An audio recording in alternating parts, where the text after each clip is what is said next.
নমস্কার বন্ধুরা, TET live YouTube চ্যানেলে তোমাদের প্রত্যেককে স্বাগত। তো আমরা কিছুদিন আগে দেখলাম 22 টেট পাসদের পক্ষ থেকে একটি বড় আন্দোলন কলকাতার বুকে। সেখানে সরকার তাদেরকে সেই আন্দোলনকে স্তব্ধ করার জন্য একটা প্রচেষ্টা চালিয়েছে এবং তারা সফলতা পেয়েছে, তাদেরকে অ্যারেস্ট করা হয়েছে।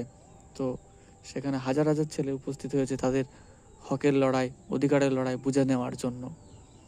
যেহেতু পর্ষদ সভাপতি গৌতম পাল মহাশয় বলেছিলেন 17-14 প্যানেল বের হওয়ার 24 ঘন্টার মধ্যে তাদের পজিটিভ বার্তা দেবে, কিন্তু এখনও 240 ঘন্টা অতিক্রান্ত হয়ে যাওয়ার পরেও সেই কথা তিনি রাখেননি। তার জন্য কলকাতামুখী যে আন্দোলন তা অনেকটাই সাফল্য পেয়েছে।